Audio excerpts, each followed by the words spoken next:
Olá, turma! Vamos para mais uma aula? Hoje vocês irão estudar em História sobre os movimentos nativistas. Eu separei um vídeo muito legal sobre esse conteúdo.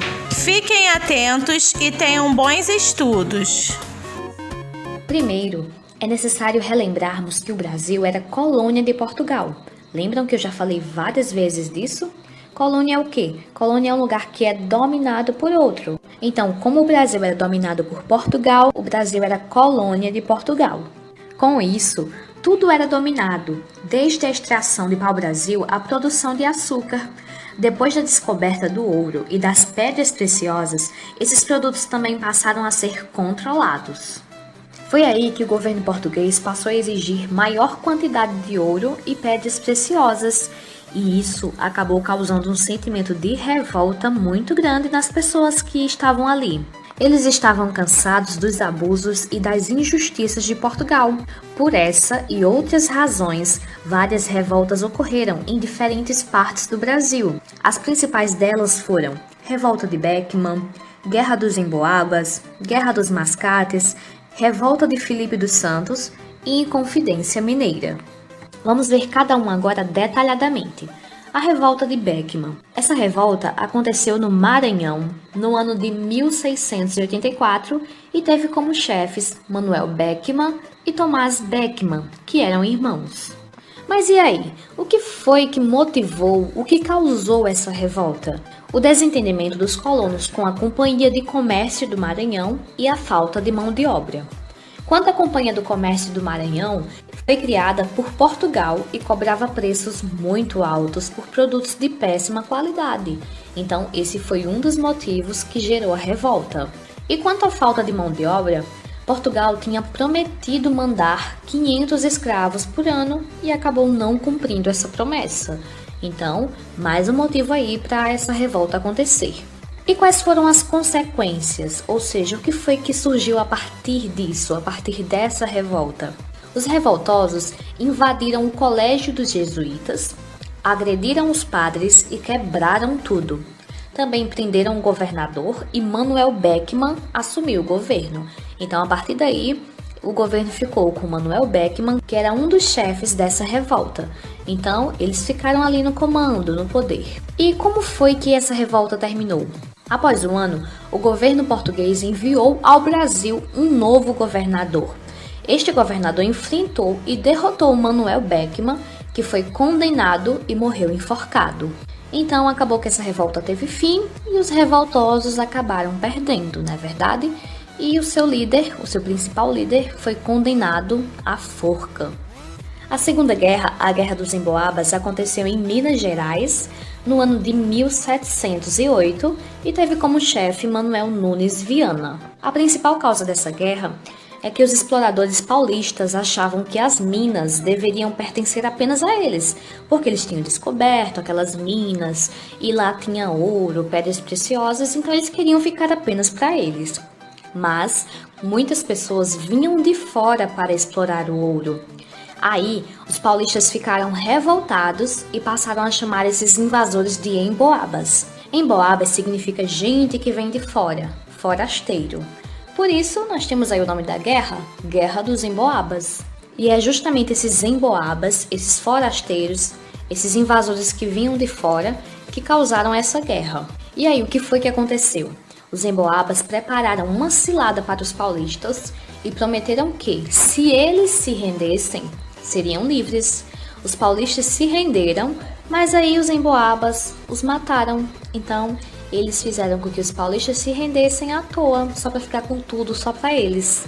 E por fim, o rei de Portugal decretou que os paulistas fossem expulsos daquela região e acabou que os emboabas venceram essa guerra. A outra guerra é a Guerra dos Mascates, que aconteceu em Pernambuco no ano de 1710 e teve como chefes senhores de engenho, que eram olindenses, ou seja, moravam na cidade de Olinda, e teve também mascates, que eram comerciantes portugueses que moravam em Recife, por isso que eles eram recifenses. Essa guerra aconteceu porque os mascates queriam que o Recife se tornasse uma vila, porque Olinda era a sede da capitania do Pernambuco. Era uma cidade já bem formada e Recife não era. Então, por isso, o rei atendeu a solicitação, ou seja, o rei fez com que Recife se tornasse uma vila, mas os olindenses não gostaram da ideia e fizeram o quê? Invadiram o Recife. Daí, os chefes dos olindenses foram presos e Recife se tornou a sede da capitania de Pernambuco e não mais Olinda. Então, acabou que os mascates venceram, os recifenses venceram. Teve também a revolta de Filipe dos Santos, que aconteceu em Minas Gerais no ano de 1720 e teve como chefe Filipe dos Santos, que dá nome à revolta. A principal causa foi que houve a criação de casas de fundição, nas quais todo o ouro encontrado deveria ser transformado em barras.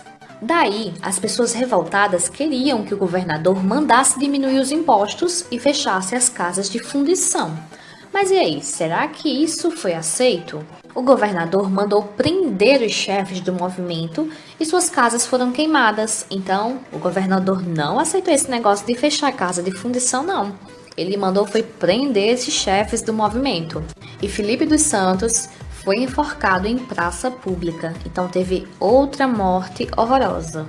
E por último, temos a Inconfidência Mineira, que aconteceu em Minas Gerais no ano de 1789 e teve como principal chefe Joaquim José da Silva Xavier, também conhecido por Tiradentes.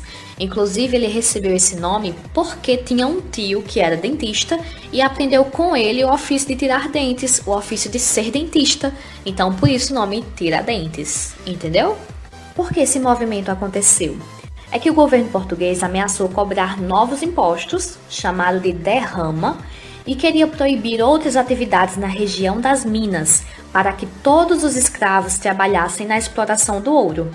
Além disso, fechou fábricas de tecidos e cobrava boa parte de ouro da exploração. Então, essa revolta aconteceu porque o governo português estava exigindo muito das pessoas, estava cobrando muitos impostos, estava explorando bastante. Então, eles não aceitaram isso e se revoltaram. Daí, padres, poetas, escritores, mineradores, militares e outros se uniram para lutar contra essa opressão, porque eles não aceitavam que o governo cobrasse mais impostos, não aceitavam que o governo fechasse as fábricas de tecidos, não aceitava nada disso. E todas essas pessoas que se uniam nesse movimento eram chamadas de inconfidentes. Só que aí aconteceu que Joaquim Silvério dos Reis, que era um dos participantes ali daquela revolta, acabou traindo o movimento em troca do perdão de suas dívidas. Então ele começou a contar muitas coisas que eles estavam planejando e traiu aquele povo. O governador mandou prender os inconfidentes, outros foram expulsos, e Tiradentes foi condenado e enforcado no dia 21 de abril de 1792, no Rio de Janeiro. Então, essa foi mais uma revolta que acabou em mortes e expulsão de pessoas. Apesar de tudo isso, essas pessoas que lutaram pelos seus direitos, elas acabaram deixando seu legado, não é verdade? Mesmo não tendo um bom fim. Mas tudo isso fez parte para que o Brasil hoje se tornasse um país independente de Portugal.